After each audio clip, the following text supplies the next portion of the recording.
thinks he's the best when no, he's not.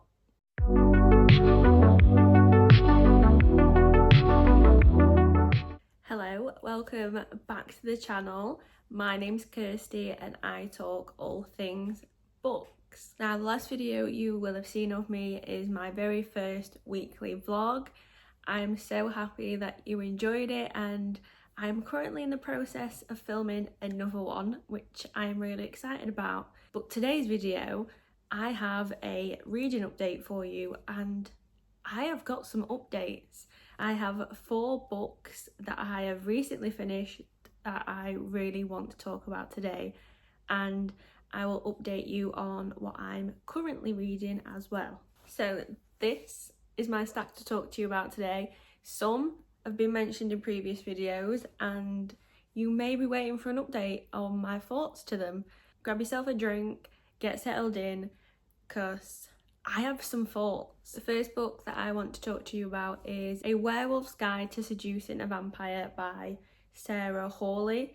This, just a quick romance. I'm pretty sure I have touched upon this multiple times on the channel. I can't remember if I gave you my final thoughts, so I'll just quickly go over those right now. We follow a werewolf named Ben Rosewood, and he's really lonely. He's struggling with a work-life balance. He's finding that work's taking over everything and he has no real time for himself. So one drunken night, he accidentally orders a vampire. But this vampire is stuck inside of a crystal, so he's unaware that he's actually ordered a vampire until she pops out of the crystal and he's left with a very angry vampire stood in front of him. Now, this was very cute. I find with Sarah Hawley's romance books that they are very fast, like they fall very, very fast, and I'm a sucker for a slow burn.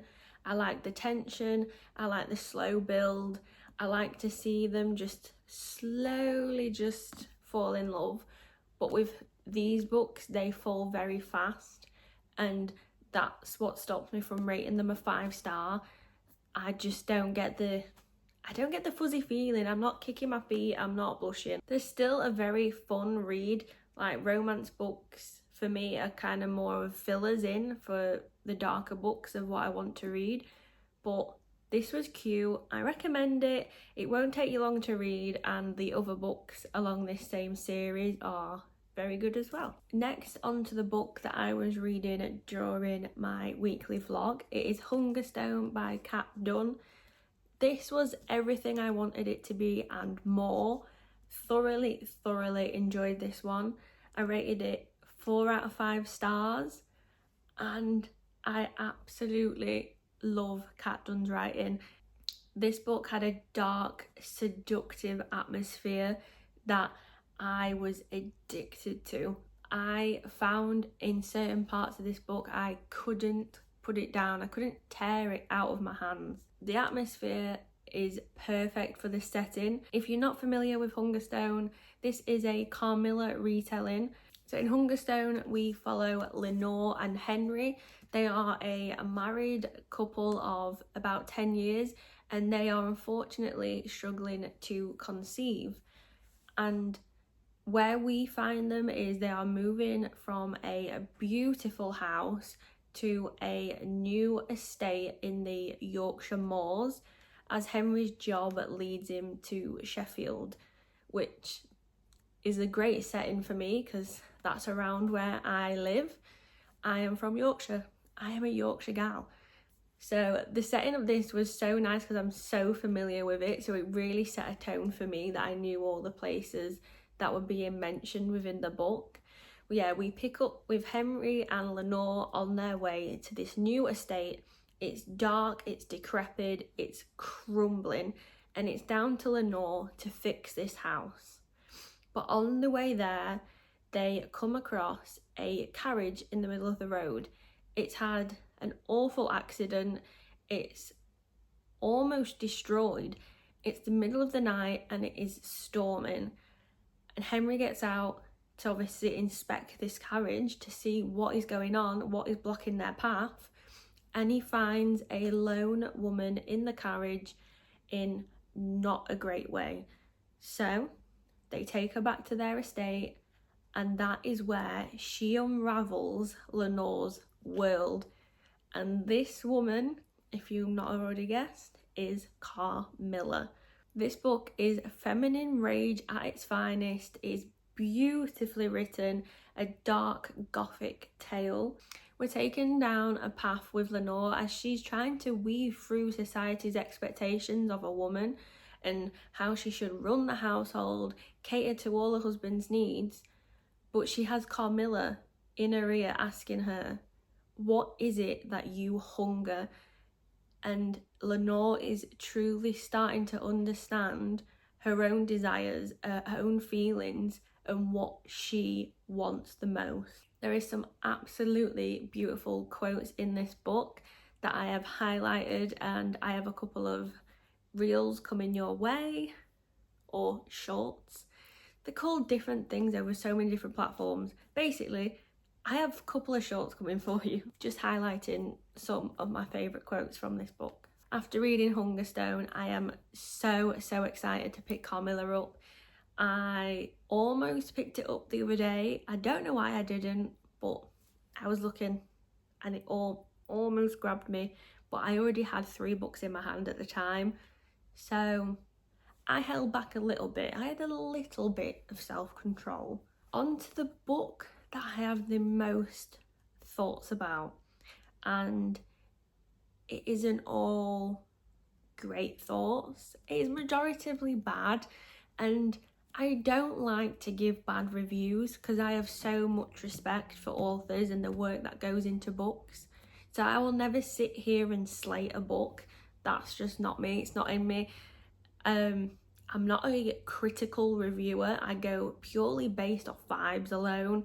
So everything that I say about books is purely based on vibes. It's not a critique on the writing. It's not a critique on the author. This is just how I felt at the time of reading.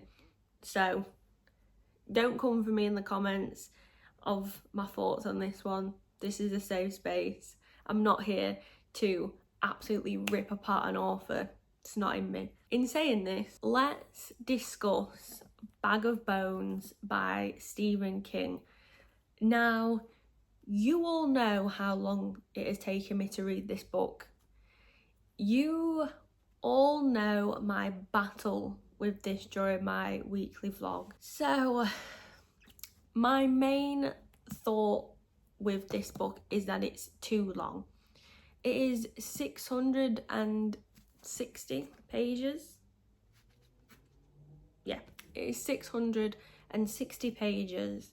And I truly believe that it could have been 200 pages less.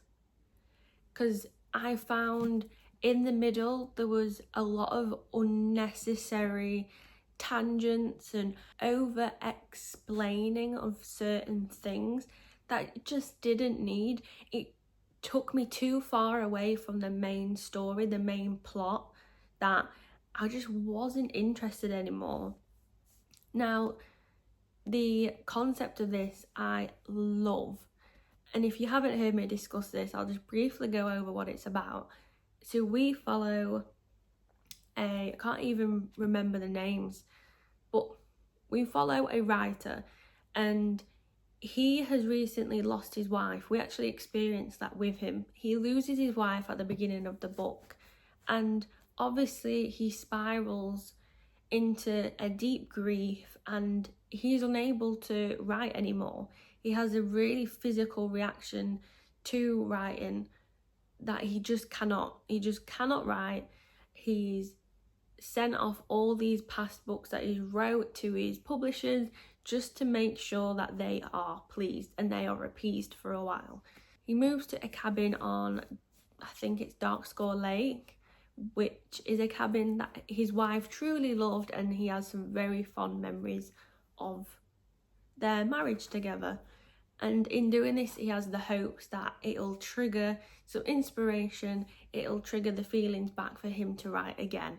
That to me sounds great. And like the first part of this book, like he goes to the cabin and there's these slight hauntings, there's some paranormal things going on, and like the whole backstory to do with the lake, the history of the lake, and bringing in all these different aspects was really, really great. And I was excited. I was so excited to get into the nitty-gritty of it, and I felt like it never came. So I was reading and reading, I was pushing, I finished it, but nothing grabbed me. Nothing happened where I couldn't put it down. Like, I could very easily, after 10 pages, put this down and forget about it. I could have DNF'd it about halfway through, but because of my mission to read Stephen King, I didn't.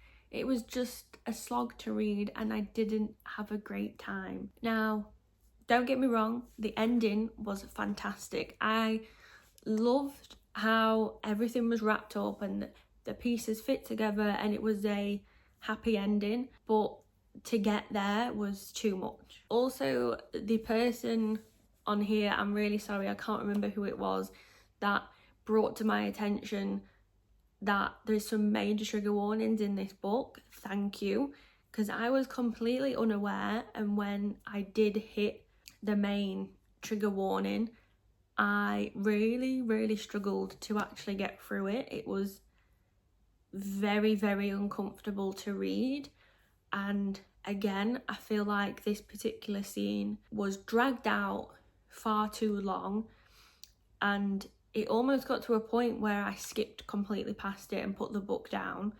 It didn't need to, the violence didn't need to go on for as long as it did. I understood the reasoning as to why it was in there as part of the story and an explanation as to why something had happened, but it really didn't need to be dragged out as long as it was. And I found the use of some racial slurs was completely unnecessary, and I do find that a lot with Stephen King's books, that he uses racial slurs quite often in cases where it's not necessary. Some people will say it's the time period, but I still just don't think we need, we don't need them in there, do we? We really don't. Anyway, this was a 2.5 star out of 5 for me. It pains me to speak negatively on Stephen King, because as you know, some of his books I class as masterpieces. They hold a special place in my heart, so it really does pain me to speak negatively. I'd love to know if any of you have read Bag of Bones. What did you think? I'd love to know if any of you have read Bag of Bones and if you had similar feelings, or if you really enjoyed it. I'd love to know your thoughts. And also, drop me a recommendation of what Stephen King book I should pick up next that's gonna redeem him for me, because currently the past 3 books I've read of Stephen King's have felt very flat. So please, any recommendations of a book that you thoroughly enjoyed of Stephen King's, let me know and I will pick that up next. On to my most current read. A book that I have just finished is Lapvona by Atessa Moshfegh. This I was lent to by a friend very kindly, as I have mentioned that I want to read some darker books. I don't know, but this has been on my TBR for a while. But yeah, I mentioned I wanted to read this. They had a copy and very kindly lent me it, and I binge read this in about 3 days. In Lapvona, we follow a motherless shepherd boy who is unfortunately plagued by multiple disabilities. It's set in the medieval times, so back then they didn't obviously have the equipment to help this poor boy, so he struggles daily and he seeks comfort in the most unusual ways. This book centres around a power struggle. So you have the poor villagers of Lapvona, and then up at the top you have this piece of shit lord who is gluttonous and thinks he's the best, when no he's not. He's a piece of shit. During a famine, he puts his needs above everybody else's, and this results in the villagers of Lapvona eating each other whilst he's up top just devouring everything, all the beautiful meats, fruit, everything. He even stops the water supply down to the villagers. Like I said, he's a piece of shit. This is creatively bleak, but it's disgusting. It's unlike anything I've ever read before, and I struggle to say that I enjoyed this, as it was really gross in parts and made my skin crawl.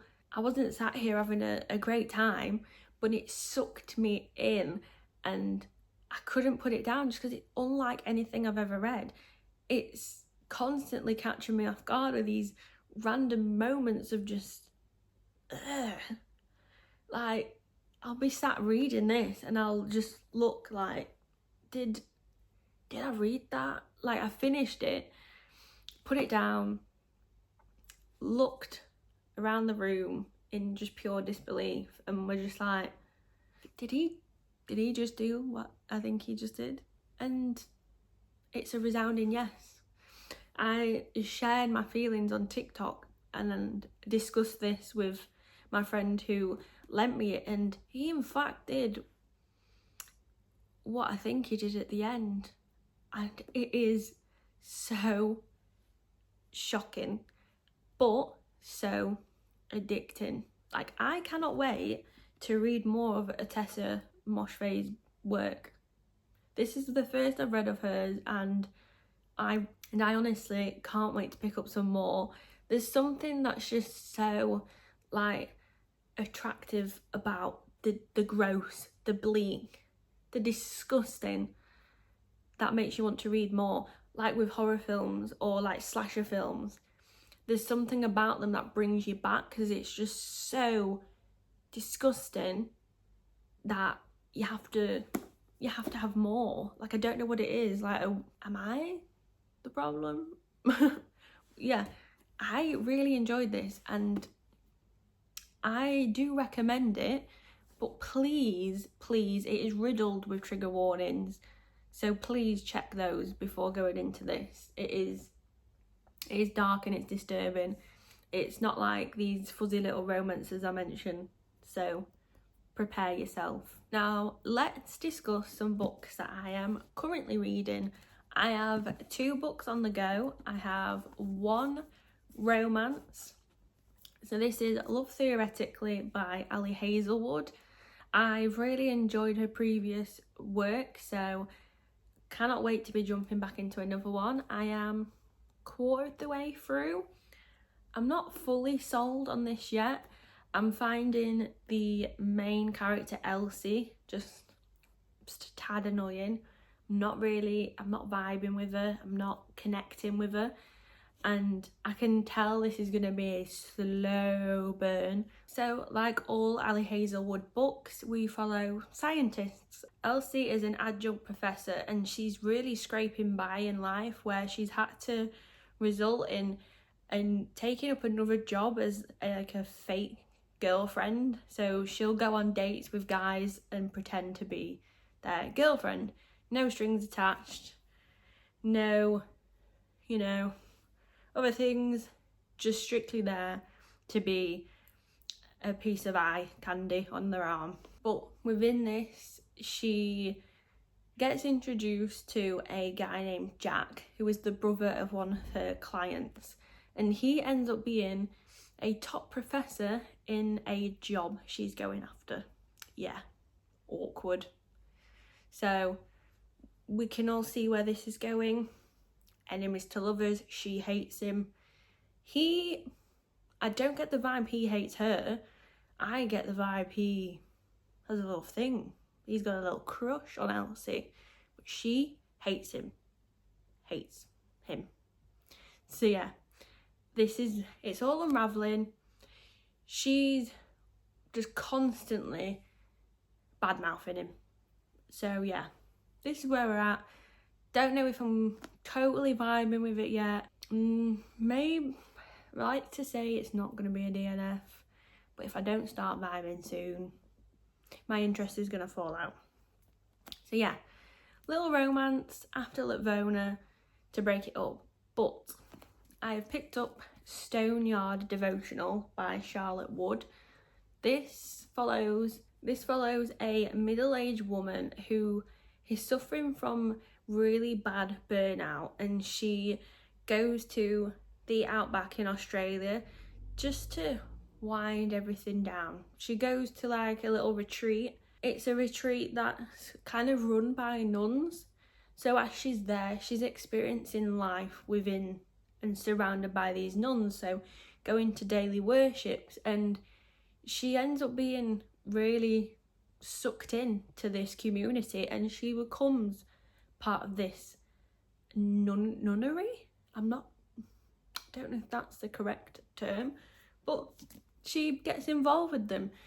She moves there. She falls off the face of the earth and lives with these nuns. But her quiet life with these nuns gets disrupted by 3 visitations, and I think I'm just crawling up to the first visitation. I can already get a sense of like dread, like something's happening. Everything's too quiet, everything's too mundane, but they've just received news that they're getting some remains of a nun sent back to the community, and I feel like this is the event that's gonna really just disturb this quiet, peaceful life. And you honestly get a sense of this in the writing. Like, it's such a slow build, but you can feel this woman becoming more and more uneasy in what she's saying. It's beautiful writing. Charlotte Wood's writing is very, very beautiful. I'm gripped already, and I'm only, what am I in? 75 pages in, and I am gripped and really enjoying her writing. And yeah, very atmospheric, and I can feel a true sense of dread, like what's gonna happen, something's coming. So that is my reading update. Hopefully some more long form content coming for you soon. I'm currently filming another weekly vlog, so please let me know in the comments to this if you enjoy that kind of content. What content do you enjoy? Let me know so I know what to do. I know what to film for you next. I like doing a reading update. I'm actually so on it with my reading right now. I'm definitely out of a slump, which has felt like a year-long slump. I'm crawling out. I'm getting there. I'm really enjoying reading again at the minute. So yeah, let me know what you're currently reading. Let me know if you've read any 5-star books recently. And yeah, like and subscribe. Follow me over on the other socials. Let's keep up to date. Let's keep in touch. And I will see you in my next one. Bye.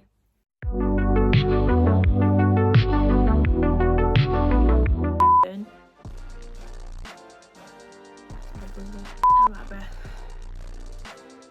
Oh god, I just ran down 3 flights of stairs. It came even before Dracula.